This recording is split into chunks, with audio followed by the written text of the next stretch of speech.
बिस्मिल्लाहिर्रहमानिर्रहीम अस्सलाम वालेकुम। बेटा आज के लेक्चर में हम लोग कॉस्ट बिहेवियर से रेलिवेंट कुछ प्रैक्टिस क्वेश्चन डिस्कस करेंगे मेरी अपनी बुक में से। और हम लोग 100 से बैकवर्ड की तरफ आएंगे। जैसे लास्ट क्वेश्चन है हमारे पास 100। इसमें अगर आप लोग देखें कहते हैं a company produces 100 units of a product. अच्छा ये देखें, अब यहाँ पर आपको नंबर ऑफ यूनिट्स बता दिए गए। फिर क्या कहते हैं, the selling price is ₹15 per unit. Find the total fixed cost if company is at break even point. मतलब ये जो 800 यूनिट है ये उसका ब्रेक इवन पॉइंट है। क्या मतलब कि 800 यूनिट सेल करके उसको किसी किस्म का कोई प्रॉफिट और लॉस नहीं हो रहा, प्रॉफिट की वैल्यू 0 है। ऑलराइट, मतलब उस टाइम पर 800 यूनिट सेल करने पर उसकी टोटल कंट्रीब्यूशन उसकी फिक्स्ड कॉस्ट के इक्वल है। टोटल कंट्रीब्यूशन फिक्स्ड कॉस्ट के इक्वल है।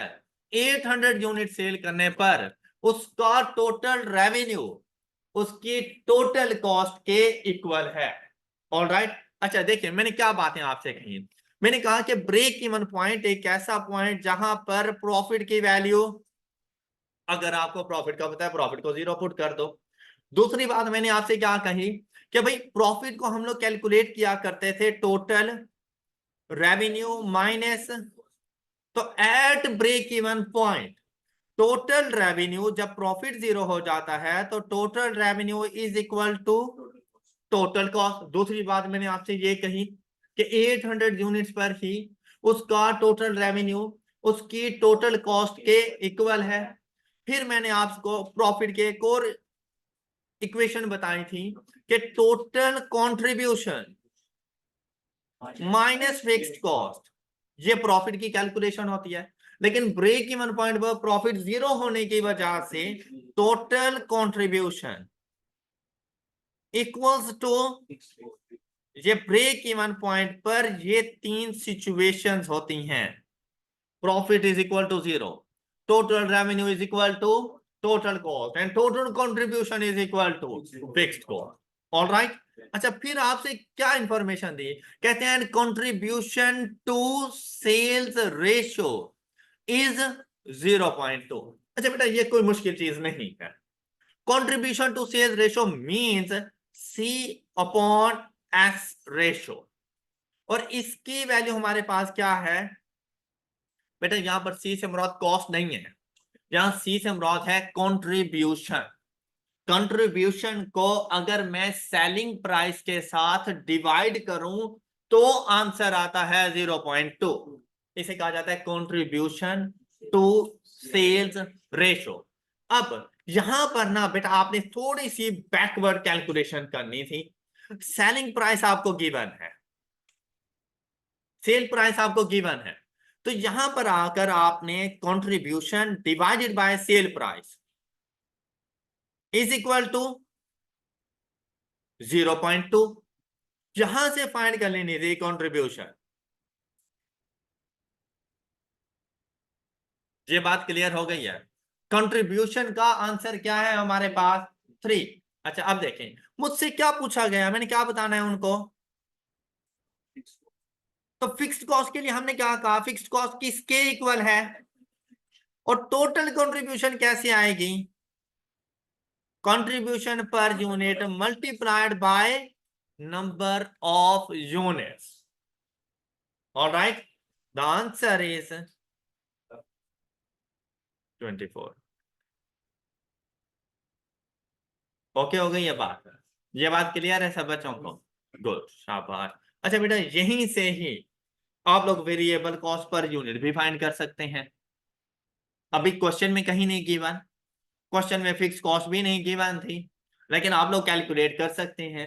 कैसे, कंट्रीब्यूशन कितनी है आपके पास को, तो कंट्रीब्यूशन कैसे फाइंड करते थे, sale price minus is equal to, क्या मैं ऐसे लिख सकता हूं, तो सेल प्राइस का मुझे पता है 15 minus variable cost is equal to 3। तो देखिए मेरे पास वेरिएबल कॉस्ट क्या आ जाएगी, वेरिएबल कॉस्ट आ गई है। All right, all right. तो कंट्रीब्यूशन टू सेल्स रेशियो से पहले कंट्रीब्यूशन फाइंड करो, contribution multiplied by number of units कर दो तो वो टोटल फिक्स्ड कॉस्ट के इक्वल हो जाएगा। और अगर कंट्रीब्यूशन से sale price minus variable cost is equal to contribution करोगे तो वहां से आपको वेरिएबल कॉस्ट पर यूनिट का पता चल जाएगा। ओके हो गया। तो टोटल वेरिएबल कॉस्ट क्या होगी, इसको मल्टीप्लाई कर देंगे, 3 को मल्टीप्लाई कर देंगे किसके साथ, 800 के साथ, तो हमारे पास आंसर आ जाएगा, सॉरी 12 को मल्टीप्लाई कर देंगे 800 के साथ तो टोटल वेरिएबल कॉस्ट आ जाएगी 9600। All right. अगर मैं आपसे यही डाटा ही देता सेम सेम, लेकिन मैं यहां पे टोटल फिक्स कॉस्ट ना पूछूं, मैं आपसे कहूं फाइंड द टोटल कॉस्ट, ये देखें ये सारा क्वेश्चन इस तरह से होता है ये, तो आप मुझे क्या आंसर करते हैं, तो आप मुझे क्या आंसर करते हैं। शाबाश, अब मैंने आपको काफी सारी चीजें बता दी हैं, जरा कैलकुलेट करें। 12,000। अच्छा, कोई और इख्तलाफ राय का हक मौजूद है आप लोगों के पास। अगर देखें कोई भी स्टूडेंट एक आंसर करता है, इसका यह मतलब नहीं है कि उसने बिल्कुल ठीक कहा, वो भी स्टूडेंट ही है आपकी तरह का, मिस्टेक उससे भी हो सकती है। आप लोगों ने अपनी कैलकुलेशंस करनी है। शाबाश। अगर सेम यही क्वेश्चन होता तो इसका आंसर हमारे पास क्या बन जाता,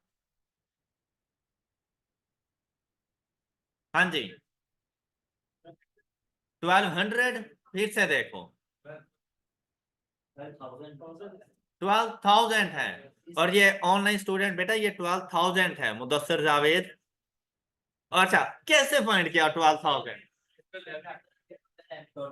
टोटल रेवेन्यू। शाबाश बेटा, इसमें से कोई भी कैलकुलेशन करने की जरूरत नहीं थी।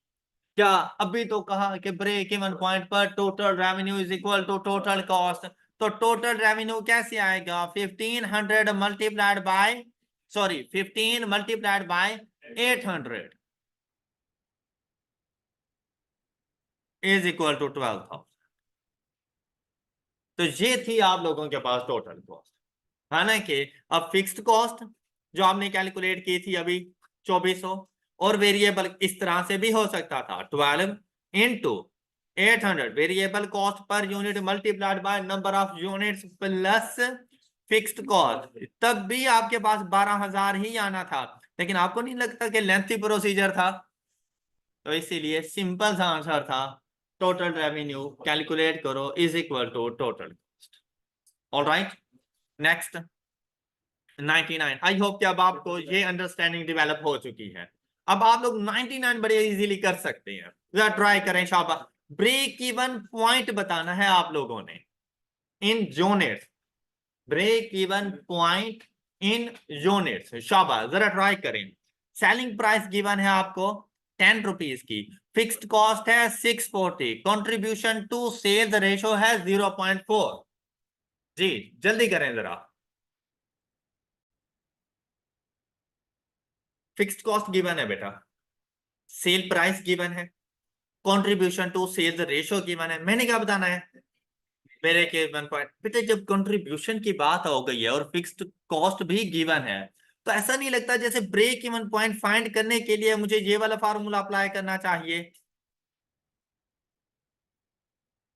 क्या ख्याल है कि अगर कंट्रीब्यूशन वाला पॉइंट गिवन है, फिक्स्ड कॉस्ट गिवन है, तो आपको नहीं लगता ब्रेक इवन पॉइंट के लिए फाइंड करने के लिए मुझे टोटल कंट्रीब्यूशन को इक्वल टू कर देना चाहिए फिक्स्ड कॉस्ट के। अच्छा अब देखो, फिक्स्ड कॉस्ट तो गिवन है 640, टोटल कंट्रीब्यूशन कैसे आएगी, हमने कहा था contribution per unit multiplied by, भाई नंबर ऑफ, भाई वो तो मैंने खुद फाइंड करने हैं, number of units x suppose कर दो। अब चलते हैं कंट्रीब्यूशन पर यूनिट की तरफ। देखो यार contribution to sales ratio given है, यहां से आपको सेलिंग प्राइस का पता है, तो contribution divided by 10 is equal to 0.4, then contribution is equal to 4x हो जाएगा टोटल कंट्रीब्यूशन। ऑल राइट, तो 640 divided by 4 is equal to, ये इसका आंसर है। इतना था इसका क्वेश्चन। ऑलराइट, अच्छा सेम कॉन्सेप्ट है बिल्कुल ऐसे ही। एंड क्वेश्चन 98, शाबाश, जरा ट्राई करो क्वेश्चन 98 को ट्राई करो। बेटा यहां पर आप पहली बात आपने ये देखना है कि मैंने उसे बताना क्या है। उसने मुझे क्या पूछा है, उसने आपसे पूछा है कि भाई आपने सेल्स रेवेन्यू फाइंड करना है। भाई सेल्स रेवेन्यू के लिए मुझे नंबर ऑफ यूनिट्स तो बताओ, कितने यूनिट्स का रेवेन्यू, क्योंकि एक यूनिट के लिए डिफरेंट वैल्यू है, दो के लिए डिफरेंट है, तीन के लिए डिफरेंट है। तो उसने कहा 7,000 के लिए बताओ कि 7,000 यूनिट्स का टोटल रेवेन्यू क्या होगा। तो टोटल रेवेन्यू कैसे आएगा, जब मैं इस 7,000 को मल्टीप्लाई करवा दूंगा किसके साथ, तो रेवेन्यू आ जाएगा। मैंने ये बताना है। अब उसने मुझे सेल प्राइस नहीं बताई, उसने मुझे कह दिया यार कंट्रीब्यूशन टू सेल्स रेशो ये है। अब जरूरी नहीं कि हर टाइम एक ही वैल्यू, एक जैसी वैल्यू, कांस्टेंट वैल्यू हो, फ्रैक्शन में भी आ सकती है, डेसिमल में भी आ सकती है। बताई तो है ना। अब देखो contribution to sales is equal to 0.437। अब देखो क्या इसमें मेरे अपने सोचने की कोई बात है, जो उसने बताई मैंने वैसी वही लिख दी। अब इन दोनों में से ना कोई एक वैल्यू बताएगा। पहले जहां पर सेल्स आपको बता रहा था वहां पर आपको क्या बता दिया अब, तो बेटा आप इसको लिख सकते थे कुछ इस तरह। ऑलराइट, अब यहां पर भाई नहीं सोचने की जरूरत, जब आपके पास कैलकुलेटर है बड़ा। 7 fraction x is equal to 0.4375। भाई ना सोचो ये उधर जाके मल्टीप्लाई होगा, वो उधर आके डिवाइड हो जाएगा, इसको यूं कर लेना है। क्यों सोच रहे हो इतना, अब जाकर इसको सॉल्व कर लो। x की वैल्यू आपके पास आ गई, और x क्या है आपके पास, तो बेटा ये 16 multiplied by number of units, and the answer is all right. Next देखो, जल्दी से ये जरा 97 सॉल्व करें। If contribution is ₹5 per unit, sale price बता दी ₹8, फिक्स्ड कॉस्ट इज ₹22। हमने अब क्या बताना है, प्रॉफिट इफ 5200 यूनिट्स आर, मैंने प्रॉफिट की वैल्यू बतानी है। अब ब्रेक इवन पॉइंट नहीं बताना, क्योंकि ब्रेक इवन पॉइंट पर तो प्रॉफिट 0 होता है। कहते हैं नहीं, मुझे बताओ कि अगर मैंने 5200 यूनिट सेल किए तो मुझे प्रॉफिट कितना हो जाना है। बेटा जब कंट्रीब्यूशन वगैरह की बात कर रहे हैं, देखो प्रॉफिट को फाइंड करने का सिर्फ एक मेथड नहीं है कि total revenue minus total cost. Profit के लिए हमने एक दूसरी इक्वेशन क्या कैलकुलेट की थी, total contribution, total contribution minus, तो देखो यार फिक्स कॉस्ट गिवन है क्वेश्चन में 22,000 माइनस 22,000। टोटल कंट्रीब्यूशन कैसे आएगी, contribution per unit multiplied by number of unit, तो कंट्रीब्यूशन इज ₹5, बता दिया उसने। ऑल राइट, और साथ में कहता है कितने यूनिट्स के लिए, बस क्वेश्चन सॉल्व हो गया है। ये देखो इज इक्वल टू 4,000, ये प्रॉफिट की वैल्यू है, कुछ भी नहीं करना था। अब देखो यहाँ पे सेलिंग प्राइस वगैरह या सच या वेरिएबल कॉस्ट फाइंड करने की जरूरत ही नहीं थी यार, क्योंकि खुद कंट्रीब्यूशन गिवन थी। ओके, क्लियर हो गई। Contribution multiplied by number of units, contribution भी गिवन, नंबर ऑफ यूनिट्स भी गिवन, माइनस फिक्स्ड कॉस्ट वो भी गिवन, सिर्फ इक्वेशन में पुट करनी थी वैल्यूज। क्लियर है। yes, चलें अब ट्राई करें जरा 96 को।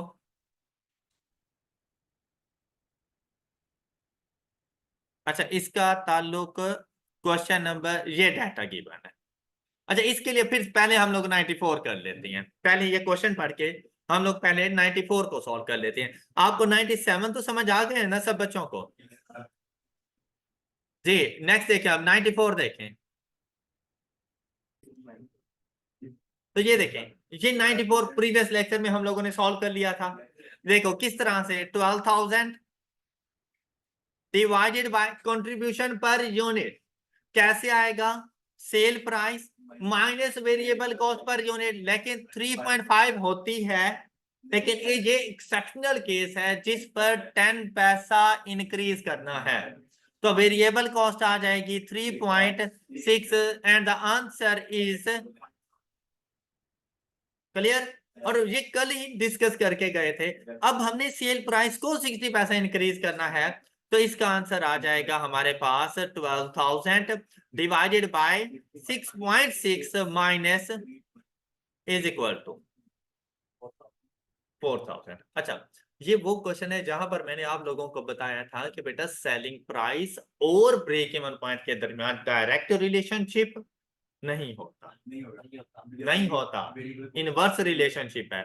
मतलब सेल प्राइस के इंक्रीज करने से ब्रेक इवन पॉइंट डिक्रीज हो जाता है, जबकि कॉस्ट और ब्रेक इवन पॉइंट के दरमियान डायरेक्ट रिलेशनशिप होता है। अब आ जाओ इस क्वेश्चन पे।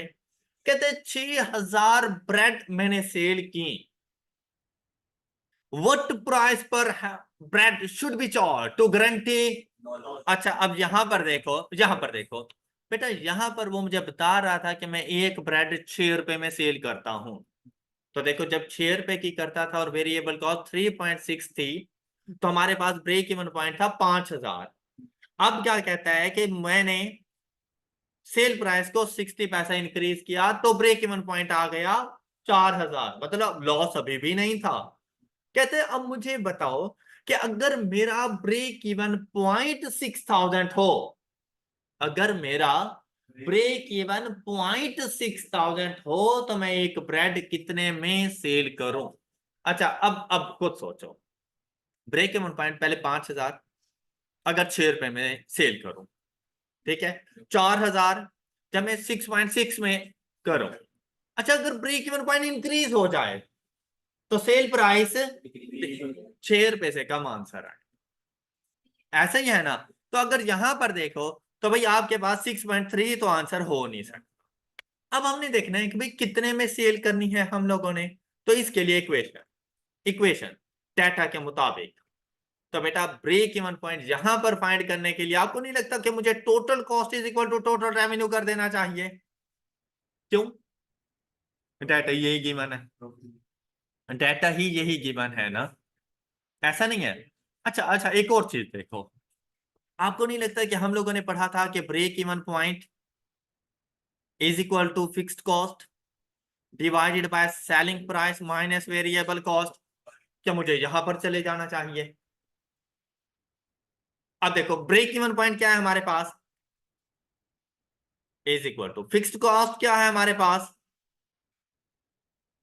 डिवाइडेड बाय सेल प्राइस मैंने फाइंड करनी है, ऑलराइट, माइनस वेरिएबल कॉस्ट क्या है मेरे पास, 3.5 नहीं करनी। बस क्वेश्चन सॉल्व हो गया यार आप लोगों का। ये देखें, 6,000 is equal to 12,000 divided by x minus 3.6, shift solve equal to 5.6। ये आपका आंसर है।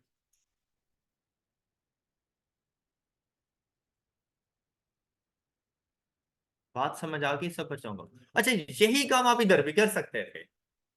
अब देखें, total cost is equal to total revenue, तो कॉस्ट का फंक्शन आपके पास क्या आ रहा है, 3.6। अब वेरिएबल कॉस्ट 3.5 नहीं करनी, multiplied by number of units, क्योंकि अब तो गिवन है, plus fixed cost is equal to total revenue sale price multiplied by number of units. तो जब आप ये वाली इक्वेशन अपने कैलकुलेटर को बताएंगे, 3.6 into 6,000 plus 12,000 is equal to 6,000, और अननोन वैल्यू कैलकुलेटर में हम लोग x बताएंगे and the answer is 5.6।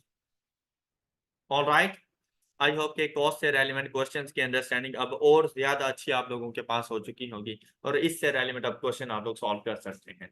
That's all for today. अपना बहुत सा ख्याल रखिए, नेक्स्ट लेक्चर में मिलेंगे। अल्लाह हाफिज।